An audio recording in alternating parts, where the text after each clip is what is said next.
Dia masih berbuah kecil, masih baru mulai berbuah. Mana buahnya? Ada konten.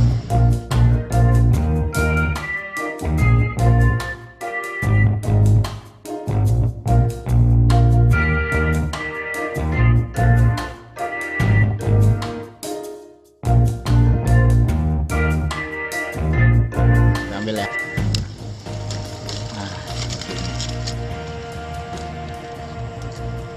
di air potato, harvesting di air potato.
Ya, ini adalah air potato atau kentang udara. Jadi ini percobaan untuk dimakan, sebagian mau ditanam.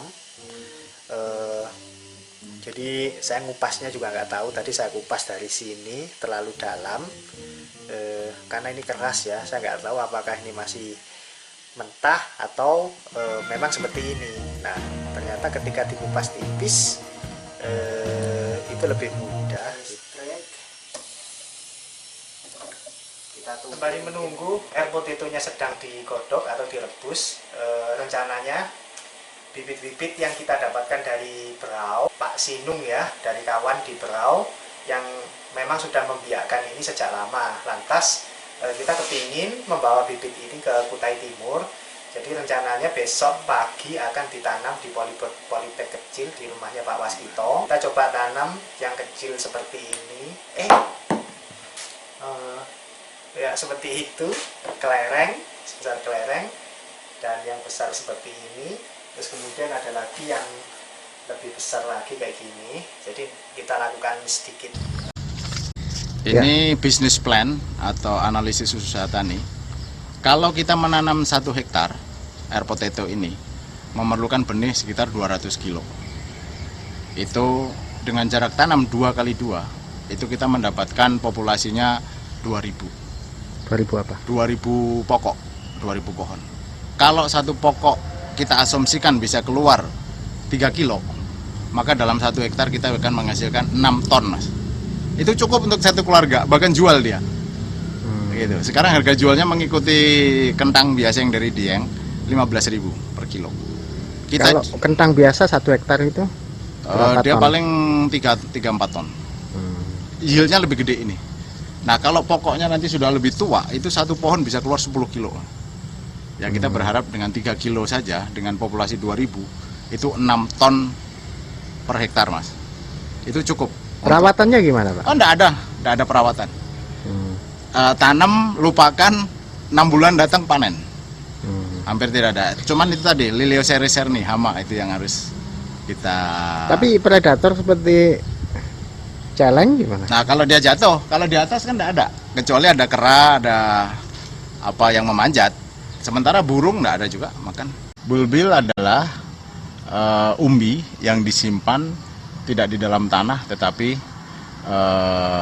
di batang tanaman atau di udara. Maka ini disebut dengan air potato atau kentang udara. Ini adalah bukti bahwa kentang udara itu tanaman asli dari Kalimantan, dari Berau.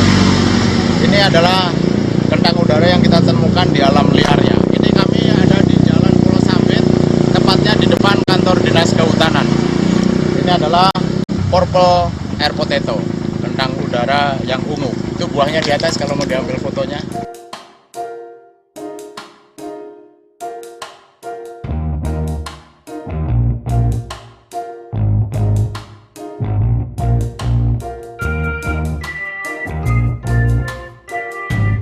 Mungkin tadi sudah setengah jam, ya 25 menit atau setengah jam gitu ya. Ini potongan dari air potato atau kentang udara yang kecil. Sepertinya yang kecil lebih mudah masak gitu ya. Jadi tadi kita sudah coba, kita potong-potong. Rasanya persis seperti kentang, nggak ada beda, persis seperti kentang.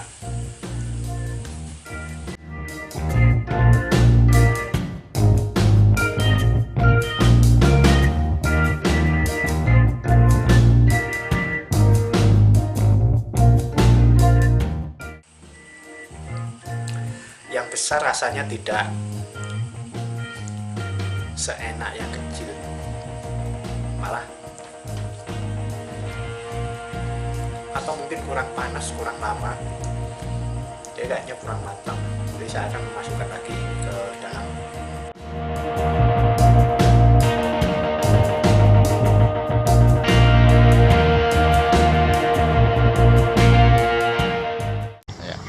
Ini adalah contoh kentang udara yang didomestikasi atau dibudidaya. Ini ditanam di halaman, dirambatkan dalam sebuah pohon, dan kita bisa melihat begitu banyaknya bulbil yang akhirnya membesar. Dan ini mas, ini adalah contoh buah maksimal yang ripe. Bisa satu biji 1 kilo, bayangkan. Satu biji 1 kilo. Nah, ini sudah maksimal. Ini kalau sudah retak begini dia sudah tua, sudah bisa ditanam. Berapa lama ini? Ini 6 bulan.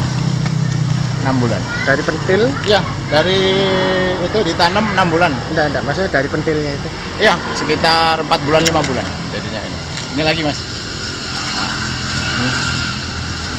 Kelihatan kah yang ini? Iya. Nah. Ini Yuli. Ya, ini yang kemarin kita rebus. Saya biarkan 1 malam di dalam air. Untuk kulitnya itu tetap keras, tapi lebih mudah dikupas dari dagingnya. Nah, kalau kentang semakin lama di air itu semakin susah dibuka karena kulitnya ikut lembek. Yang ini tetap keras. Nah, seperti ini.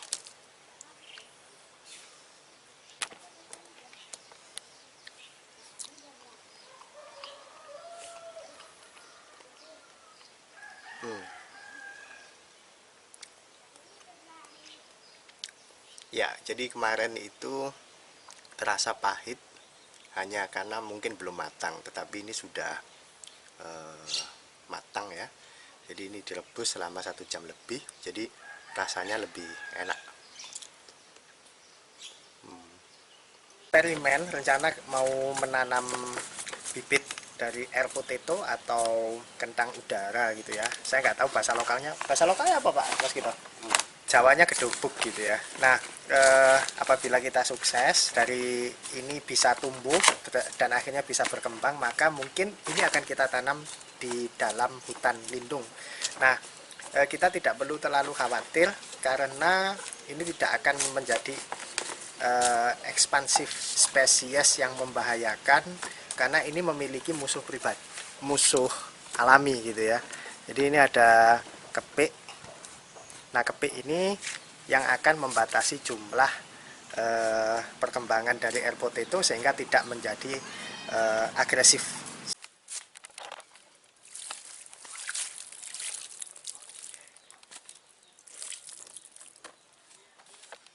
Kalau di Florida itu kan ini menjadi invasive hama. species. Ya, bukan hama, spesies. tetapi spesies yang menekan. Karena di sana tidak ada Lilioseri serni, hama dari air potato ini yang mengendalikan pertumbuhan dia. Apa itu Pak? Lilioseri serni namanya. Apa itu? Suatu kepik Coleoptera. kalau kita bilang namanya kepek yang bersayap merah itu. Serangga ya? Serangga. Nah, kalau di kita, mengapa dia menjadi spesies yang normal? Karena ada serangga Lilioscerecerni yang mengendalikan dia, yaitu dengan menyuntikkan larvanya di daun maupun di umbi, sehingga dia perkembangannya menjadi normal. Tetapi kalau di Florida itu, karena Lilioscerecerni tidak ada, maka spesies ini meledak menjadi invasive spesies, menekan pertumbuhan populasi yang lain. Apa yang terjadi apabila air potato ini terjangkit kumbang itu, Pak? Oh, tidak masalah. Itu merupakan hukum alam biasa, rantai makanan. Jadi apa yang terjadi di tanamannya? Di tanamannya, dia pertumbuhannya terhambat karena umbinya rusak, kemudian daunnya juga rusak, sehingga pertumbuhannya menjadi sangat alamiah, tidak seperti yang terjadi di Florida.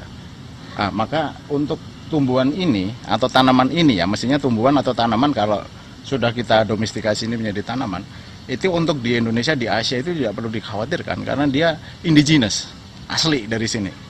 Nah, dia menjadi alien spesies ketika dibawa di Florida, memang tidak ada kumbang yang mengendalikan pertumbuhan ini sehingga menjadi invasif. Kalau di kita tidak akan dikhawatirkan menjadi invasif, dia akan normal aja, dan ini akan sangat baik menjadi penyedia makanan untuk orang utan, babi, rusa atau apapun.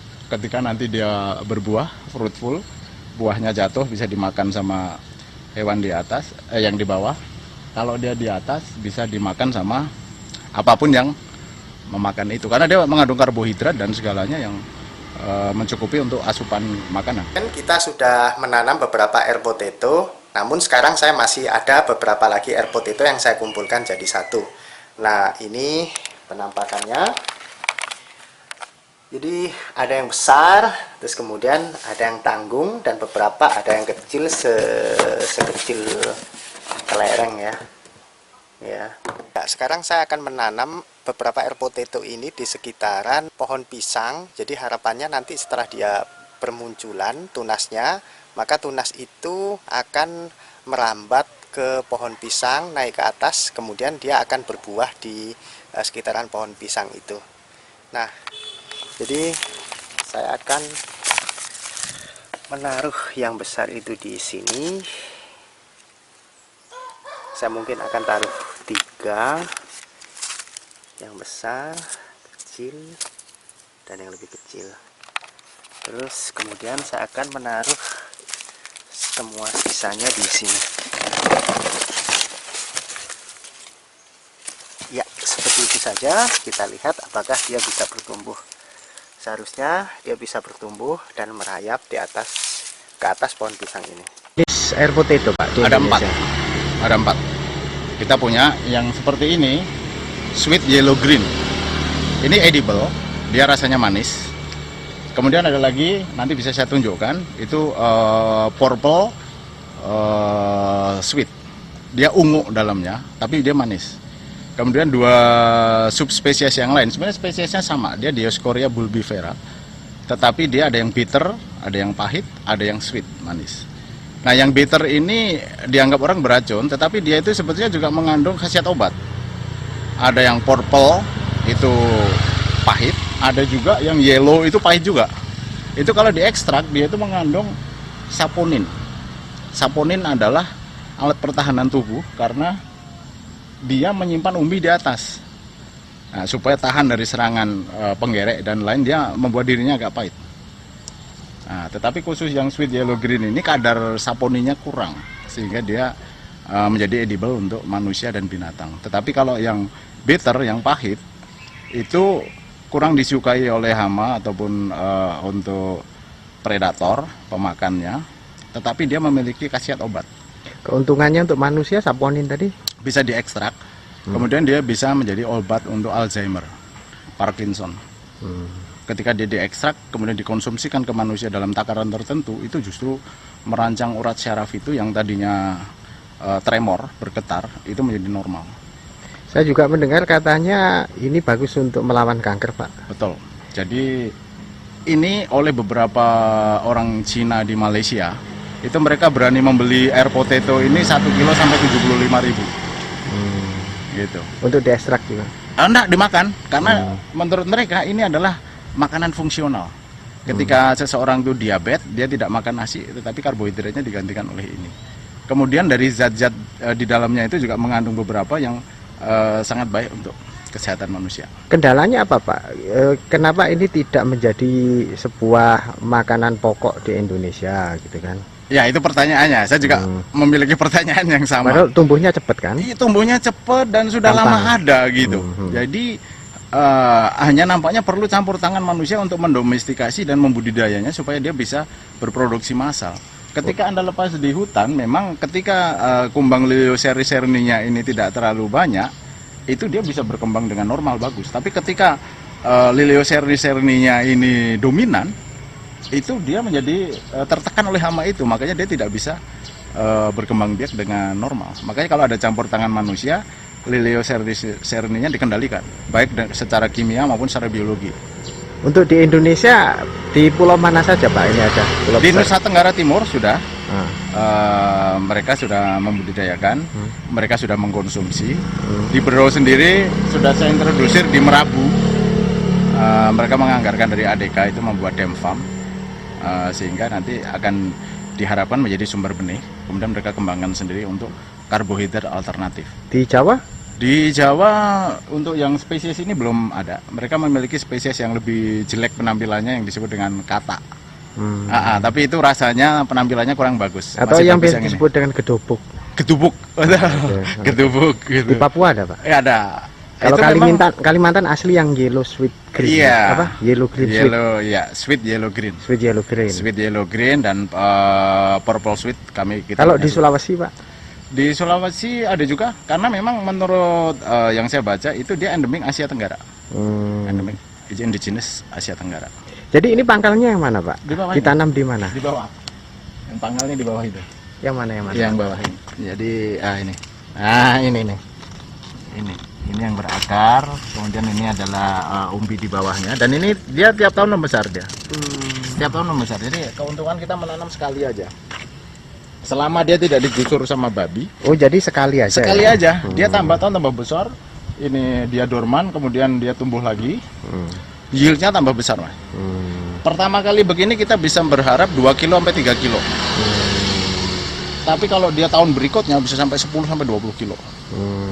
Iya, saya nanti bisa Apakah dia agresif ke tanah? Artinya dia Enggak. menyedot Enggak. unsur hara. Enggak. Dia cukup netral, kemudian dia memiliki umbi di bawah. Selama ada air aja, dia itu bisa hidup. Kemudian dia hebatnya itu bisa hidup di bawah kanopi hutan yang agak redup. Itu hebatnya. Jadi konsep pertanian yang ingin kita introduce adalah farming without land clearing. Farming without land clearing. Iya. Dan bertemulah spesies penyedia karbohidrat. Kalau di sini ini udah berapa bulan nih Pak? Ini 2 bulan. Oh baru 2 Baru bulan. 2 bulan. Berarti ini. Baru 2 bulan, makanya ini bulbilnya mulai muncul. Nanti 6 bulan dia sudah bisa Berbuah penuh ya. di